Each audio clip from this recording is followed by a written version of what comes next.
さんこんにちは。イラストレーターのあきです。今回は今まで一番聞かれることの多かったイラストレーターになるまでについてお話ししたいと思います。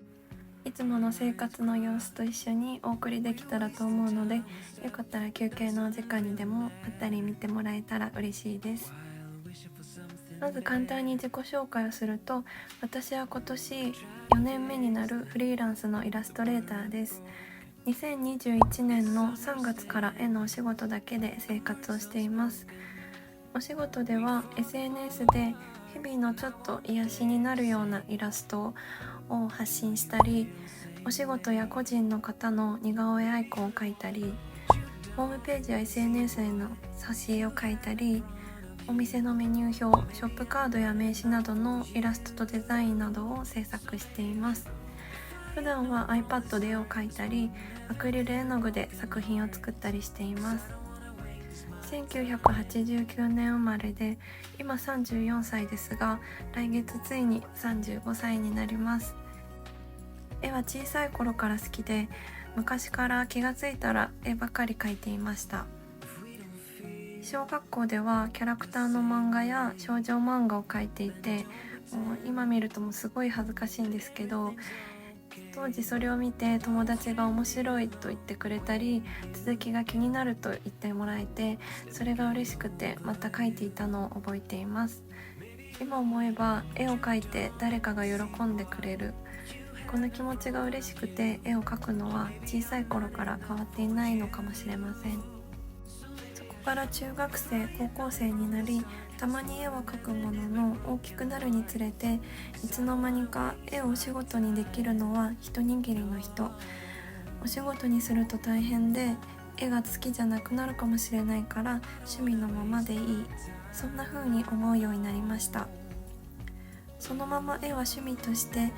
アルバイト先で辞める人への色紙の似顔絵を描いたり、たまに空いた時間に描くくらいになりました。時は流れて、私は語学系の大学を出て貿易事務のお仕事を始めました。引っ越しなどで転職もしたのですが、貿易事務のお仕事は8年くらい続けました。そんな絵と全く異なる道を選んだ私ですが、あるきっかけでまた絵と向き合うことになります。また絵と向き合うきっかけ、それは2020年のコロナ禍でした。コロナ禍がきっかけで家での時間がとても増え、 iPad で絵を描くようになりました。インスタグラムで絵のアカウントを初めて作ってみて、ドキドキしながら描いた絵を上げてみました。初めて知らない人からいいねがついたこと、遠い国の人からコメントがついたこと、自分の絵がまさかこんなにいろんな人に見てもらえるなんて、 SNS のすごさというか、その時の興奮は今でも覚えています。そして少しずつインスタグラムで投稿するようになり、私の絵を見て癒されたと言ってもらえることがとても嬉しくて、それが自分の楽しみになりました。再び絵と向き合うようになり、そこからさまざまな出来事がパズルのように集まり、イラストレーターのお仕事のことを考えるようになりました。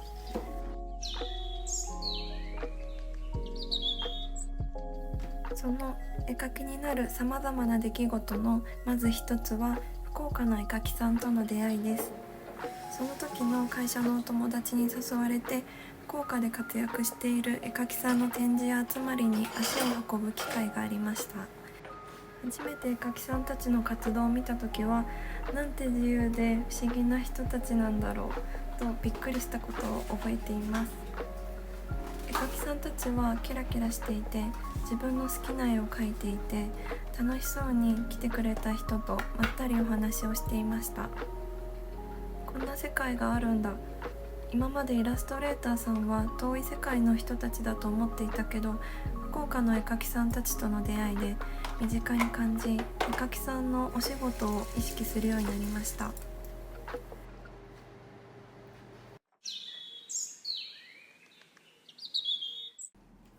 そして絵描きになるきっかけのさまざまな出来事の2つ目は、前の会社でのハードワーク、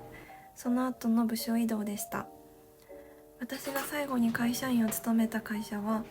ベンチャー企業でみんなポテンシャルもバイタリティも高く、常に改善を目指して、私も約5年間がむしゃらに働いていました。貿易事務だったのですが、業務改善やシステム改善、新人さんの教育、イレギュラーの対応など、日々の中でやる仕事はたくさんありました。残業続きで土日は寝るだけの日々も何年も続きました。そんなハードワークの中、なんで働いてるんだろう、そんな風に思うこともありました。少しずつやりがいが薄れ、決定的だったのは部署移動となり、自分の専門であった仕事からは離れることになりました。企業に勤めていたらきっとこういうこともあると思います。でもその時の自分にとっては、そのままその会社で働く自分を想像することができませんでした。そして忙しすぎて自分に余裕がなかったこの頃、何かを見て綺麗だと思ったり、素敵な色に気がついたり、そういうことを感じられなかったのですが、絵を見てほっとする時間は自分を大切にする時間でもあると、その後気がつきました。今ではそんな昔の自分を想像して、癒しが必要な人に向けて発信しています。そう思うと、どんな経験も無駄なものはないのかもしれません。そんな中、絵描きになるきっかけの最後の出来事はメンターさんとの出会いです。インスタグラムで絵をお仕事にするというテーマで活動しているメンターさんと出会いました。はじめはその方の投稿を見て、時間がなくても絵を上達させる方法や SNS での発信方法などを勉強していました。そしてある日、その方のイラストレーターさん応援企画で、あなたの絵を褒めますという企画に応募してみました。その時100人くらい応募が確かあったと思うんですが、その方はとても丁寧にストーリーズで画面いっぱいになるまでお一人ずつそれぞれの絵描きさんのいいところを言葉にされていました。私のこともとても心を込めて紹介してくださって、気がついたら私はその方のファンになっていました。誰かのために全力で自分の持てるものを与える。今思うと、人がファンになる基本の一つをその方は行動で教えてくれていました。そしてある日、その方がプレゼント企画で絵描きさん向けの無料コンサルを行われていて、思い切ってそれにも応募することにしました。そこでもその方は私の絵の良さなどを考えてくれて、スマホを何回もスクロールするくらいの長文でぎっしりと私に合ったアドバイスをしてくれました。それはお金を払ってでも欲しかった自分だけのレシピのようでした。そしてその時に、私はこの人についていけば私も絵描きになれるかもしれない、そう思いました。その後、その方が絵描きさん向けの有料コンサルの募集を始められたので、私はすぐに応募することにしました。習い事を半年行くくらいの費用でしたが、これからの自分の未来に関わる大きな選択だと思うと、それは少ない投資のように思いました。そして実際に今絵描きとしてお仕事をする上で、こんな生き方ができるようになり、本当にコンサルを受けてよかったと思っています。人それぞれ描く絵も違えば、絵を描く道具もデジタルだったりアナログだったり、そういう風に違うし、絵にかけられる時間も環境もその人の性格も様々だと思います。自分でいろんな方法を試行錯誤して自分に合ったやり方を見つけるには、とても時間と労力がかかります。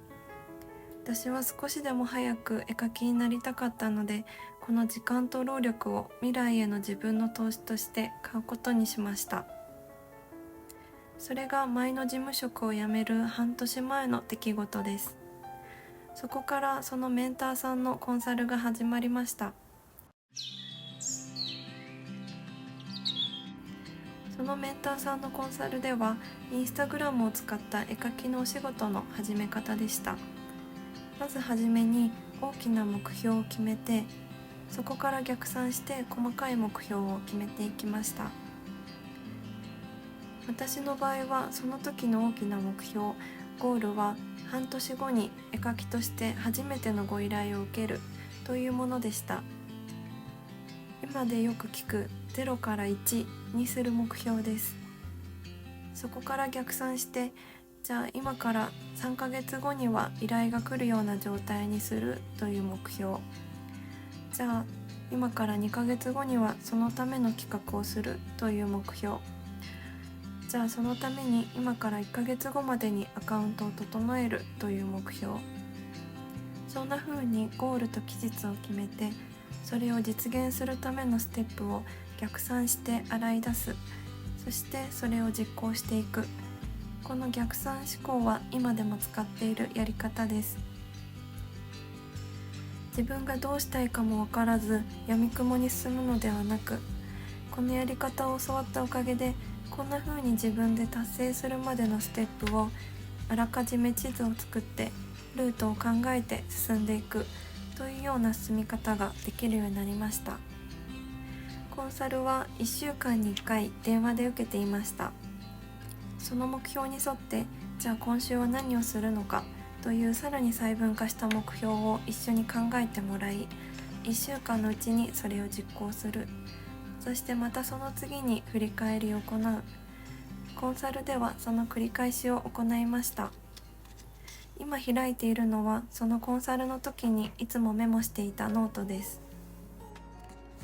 具体的にどんなことを行ったかなどはここではちょっとお話しできないので、また絵描きさん専用のサブチャンネルなどでいつかお話しできたらいいなと思っています。ざっくりお話しすると、見てくれてる人が自分のファンになってもらうために地道に継続して投稿やストーリーズを上げたり、自分の内面や思いを知ってもらったり、喜んでもらえる企画を行ったり、交流を行ったり、トライアンドエラーを行ったり、そういった地道なことの繰り返しを行いました。メンターさんは私の絵の雰囲気と私の内面や声はとても合っていると言ってくれて、特に何か特別なことをしたわけではないのですが、そのままの自分でいつも発信していました。メンターさんがいつも伝えてくれていた、絵が上手ではなくても自分の絵や自分のことを好きだと言ってくれる人は必ずどこかにいる。その言葉を信じて1ヶ月、2ヶ月、そして3ヶ月とフルタイムの事務職をしながら家に帰って夜は絵描きになるための準備を続けました。少しずつ投稿の絵にコメントしてくれる方が増えたり、ストーリーズに反応して DM をくださる方が増えていきました。コンサル2ヶ月目に入ったプレゼント企画ではファンの方に喜んでもらうための企画だったのですが、自分の絵が需要があるかのテストの企画でもありました。すごくドキドキして応募してくれる人が一人もいなかったらどうしようとても不安だったのですが、自分が今までやってきたことを信じてやってみることにしました。実際やってみたら40人くらいの方が応募してくださって、とても嬉しかったことを覚えています。そして3ヶ月目の最後のバレンタイン企画で当選された方が、お金を払うからもう1枚書いてほしいと言ってくださって、それが私の初めてのご依頼となりました。コンサルは初めてのご依頼が一つでも来たら終了という約束だったので、そこで私のコンサルも終わることになりました。初めてのご依頼が来たと言ってもまだ1件だけ。そこからお仕事にするにはどうすればいいか。普通だったらそこで順調に行くまで事務職は辞めず、副業として絵描きをしながら軌道に乗るまではそのまま事務職を続けるのかもしれません。きっとそれが安全な方法だと思います。でもその時の私は副業ではなく全力で絵描きになりたい。癒しが必要な人に早く絵をたくさん届けたい。100% の力で頑張ってみたい。その気持ちでいっぱいでした。そう強く思い、気がおかしくなったと思われかねないですが、その時まだ数件しかご依頼をいただいたことがないのに、私は事務職の会社を辞めることにしました。でもその時メンターさんに教わった基本のファンになってもらう仕組み、考え方、自分が目標を3ヶ月で達成できたこと、そのことを信じたらなんだかできる気がする。そう思い、ただ進むことにしました。そして事務職を辞めた後、万が一へのお仕事が来なくても生活ができるように貯めておいた1年分の生活費の貯金、これを自分に与える一度で最後のチャンスにして、私はフリーランスの絵描きになりました。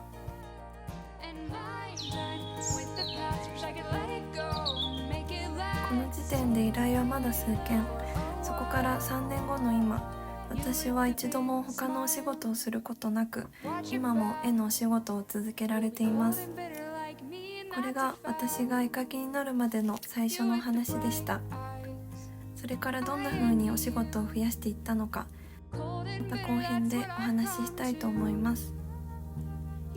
とても長くなってしまいましたが、最後まで見ていただきありがとうございます。この動画が何かの気づきになったり、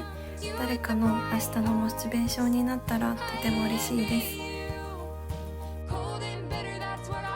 それではまた次の動画でお会いしましょう。